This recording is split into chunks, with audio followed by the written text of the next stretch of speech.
Conta uma coisa, você foi diretamente para a casa do Pedro Lamy, o Pedro Lamy estava na casa dele, ou como é que é essa história do Pedro Lamy em Portugal? Não entendi, eu não estava na casa do Pedro Lamy. Não? Não, eu estava na casa do Dr. Antônio Carlos de Almeida Braga, que é um grande amigo do Ayrton e um grande amigo meu. Eu fui até lá porque o meu voo até Faro era 8 da noite, eu cheguei em Lisboa 1 da tarde.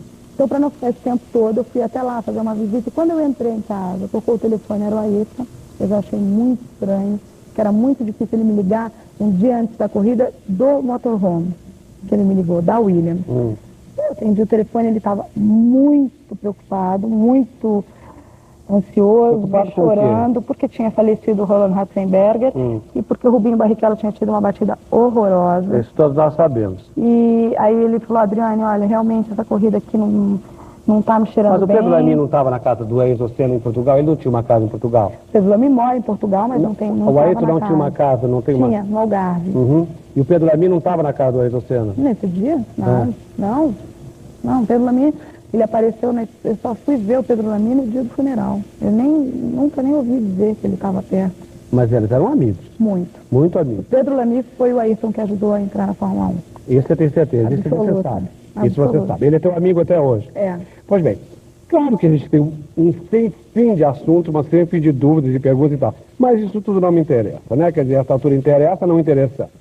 Porque eu acredito que a verdade virá à tona mesmo que a gente não queira. Quer dizer, a verdade subjetiva, né? E também por que a verdade? Você insiste, verdade subjetiva, não sabe que eu vou ser verdadeira, eu estou sendo muito verdadeira. Não, mas eu não estou falando de você, não. Não, mas no começo você disse alguma coisa assim, que sabendo que essa verdade, não sei o quê. Não, mas não é, eu estou sendo muito verdadeira com você. Muito bem, eu li na ficha que você e o Reinaldo Beirão, quando estavam...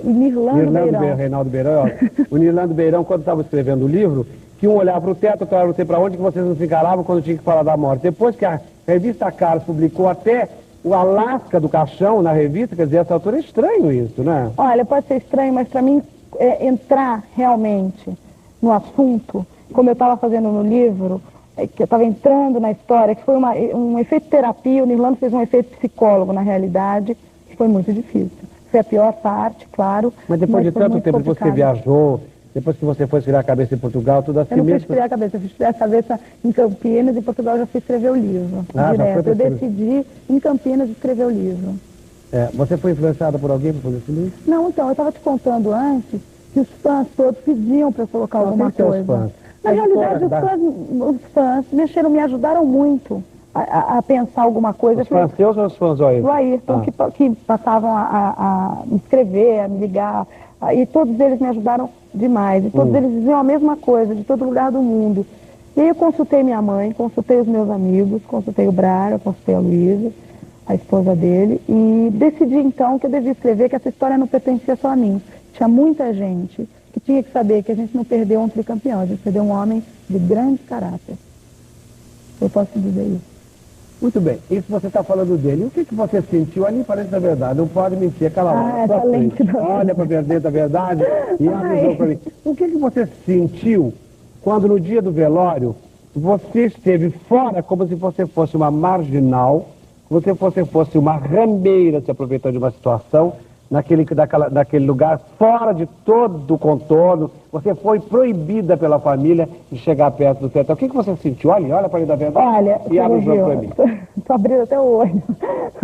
Na realidade, eu não fui proibida pela família. Isso tudo que aconteceu, a imprensa ajudou um pouco a colaborar. Você sabe muito bem que a imprensa não é brincadeira. Eu não sei nada.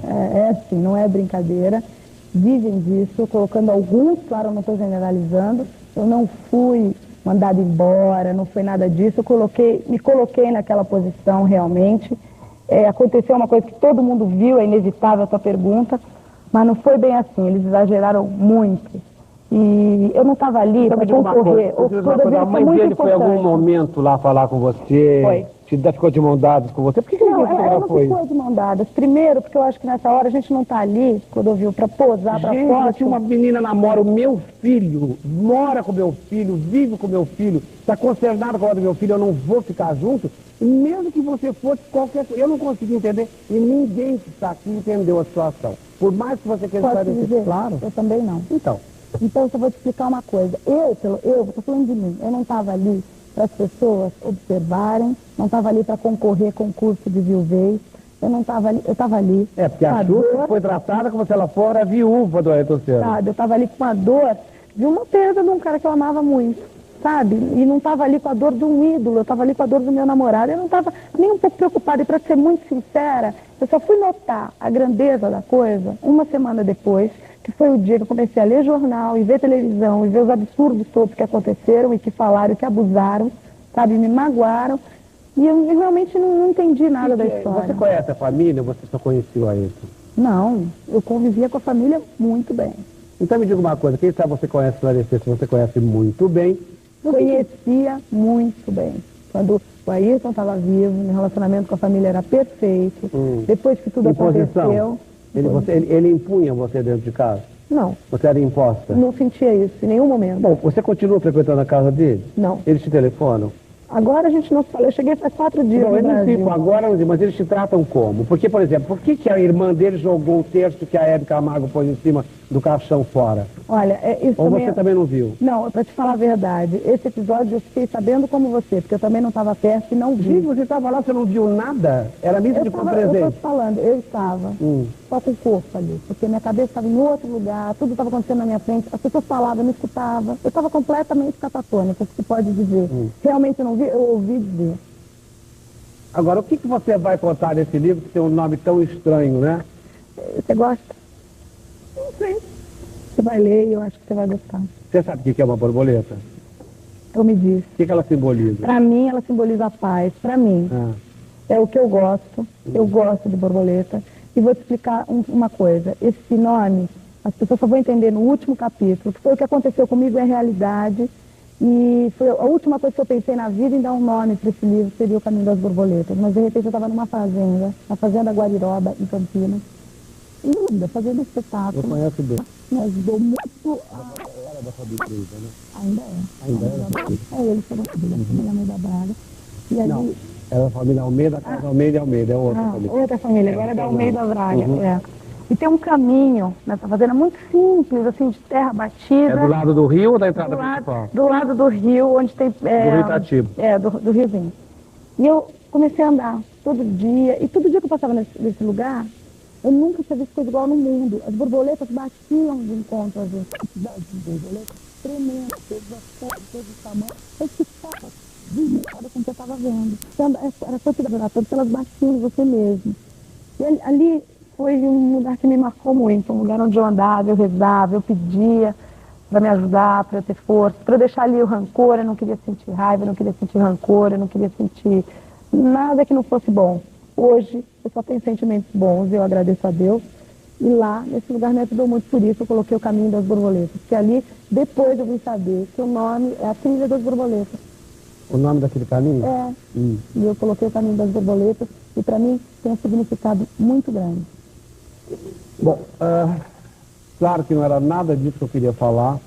Agora, eu não queria falar nada disso, mas acho que subjetivamente as coisas vão passando pelo ar por aí. Agora, é evidente que a verdade é muito relativa, e mesmo porque também algumas coisas também não devem ser ditas publicamente, que não interessam, que não tem nada a ver realmente. Agora, o que você conta nesse livro finalmente? Você conta um ano de namoro com a Ayrton Senna? Por que essa cara?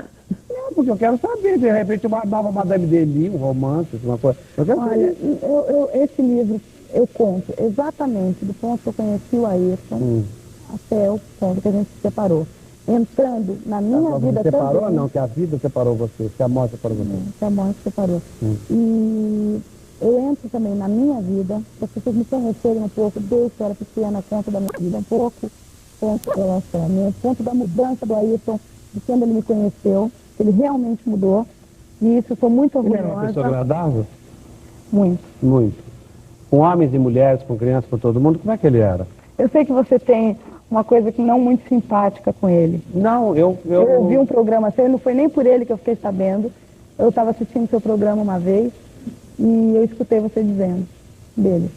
Dele? Você ou falando. Do comportamento da Zezé? Comportamento... Dele eu não conheço, quem conhece ele. Do que aconteceu. Você conhece, talvez quem conheça ele. Nem a mãe que conhece, quem conhecia, assim mesmo. Olha, tudo bem, mas eu posso te dizer que eu tive um grande conhecimento. Não, como é que ele era? Tá bom, como é que você olhando de fora, como é que ele era com crianças, com adultos? Olha, ele era uma pessoa muito tímida. A timidez dele tomava conta quase de tudo. Isso às vezes invocado, isso às vezes era invocado como antipatia, na realidade não era. Ele era muito tímido, e quando eu comecei a namorar com ele, eu sentia isso, eu me sentia mal, porque eu sou tímida, mas não tanto quanto ele. A gente é do mesmo signo, e eu achava assim engraçada, eu falava, puxa vida, como é que é tão tímida, uma pessoa tão popular, tão, né, pública, de repente pode ser tão tímida. E eu sei que eu ajudei muito ele, que ele voltou, eu fiz a vida dele um pouco mais jovem, mais divertida, mais leve, e ele me mostrou uma coisa que eu também não tinha, maturidade, pensar um pouco no futuro, e ter cuidado com as pessoas, e eu agradeço, a gente teve uma mudança um no outro grande, a gente fez uma troca.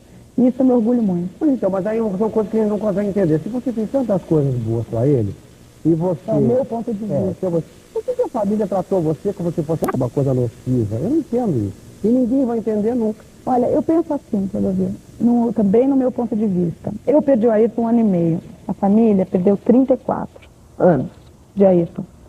Eles perderam o prisma. A coisa mais importante para eles era o Ayrton. Era o que... Sabe, mais importante em que sentido? O ponto X da família, o equilíbrio todo, era ele. O pai não tem equilíbrio, a mãe não tem equilíbrio? Não tem, eu estou falando do equilíbrio... Equilíbrio econômico? Não só econômico, porque o pai do Ayrton também já tinha dinheiro antes do Ayrton. Isso não é uma... por favor, né? Então é uma bobagem, você está me dizendo. Isso é uma loja que revende material. Olha, minha mãe é meu equilíbrio. Não é meu equilíbrio financeiro, ela é meu equilíbrio emocional. Mas é o que eu estou dizendo, exatamente isso. Mas que ponto de equilíbrio que ele poderia ser? O pai dele tinha uma loja de vender material de construção, coisa parecida? Mas eles não eram pobres. Que bobagem é essa? Claro, a quantidade é imensa, mas eles não passavam fome, eles não tinham nenhum problema, eles tinham dinheiro, o pai deles diante, né? Não passavam fome e tinham uma dignidade. O pobre de hoje em dia, talvez passe menos fome e tem outra dignidade, porque os tempos mudaram. É uma dignidade que não cabe a mim, entendeu? Com certeza. Eu acho que eu não estou aqui para julgar ninguém. Mas não estamos julgando. Sabe o que acontece? É que vem um livro aí. Então eu quero saber o que você conta neste livro, além de uma série de capítulos que você conta de você mesma. Eu tenho revelações, mas eu não olha, se as pessoas esperam do meu livro mentira, fofoca, intriga, não vai ver. Mas não daria certo porque não deu certo com a Lady Di. As pessoas não querem mais saber disso. Sabe? Não vai ver. Realmente eles vão ver a verdade. O que é verdade está escrito. Doa a quem doer. A verdade está ali. Mas então, doer quem, por exemplo? Não, quem não vai gostar do livro. É o que eu te falei, eu não sou obrigada a agradar gregos e troianos. A família dele? Tem muita gente que de repente não vai gostar. Mas quem? A família dele, em primeiro lugar? Não sei, de repente a família gosta muito. Pode ser que eles gostem. Você fez um livro para agradar a família? Não, eu fiz um livro para agradar as pessoas que amaram verdadeiramente o Ayrton. E a mim. Me diz uma coisa. Seu pai era um gráfico. Gráfico. Você acha que o fato de o desaparecimento de um atleta, de um esporte tão perigoso como o automobilismo, é uma coisa tão assim, de uma importância tão grande que você está fazendo, como se você tivesse perdido um Buda, uma coisa, é isso? Olha, não, eu não perdi um atleta, eu perdi um namorado, ele pra mim era o amor da minha vida. Mas você está entendendo o que eu estou fazendo? Eu estou querendo esclarecer o que tem no livro. É evidente que você não pode contar. Para que contar também o que você viveu com ele, que não interessa? Não interessa, eu acho que interessa. Algumas coisas você não vai contar. Ah, é? Eu conto. Eu conto a minha vida com a Ayrton, realmente. Você conta a sua primeira relação sexual com ele, você conta? Eu conto. Ah, é? E você conta a última também? Eu conto detalhes. E acho que eu conto de uma forma muito legal para as pessoas saberem que, além de tudo, ele era ser humano, que ele não era máquina. Ai, eu não consigo. Se eu não perguntar, eu fico doente. Ele era bom, coisas. É assim. Mas eu não posso acreditar.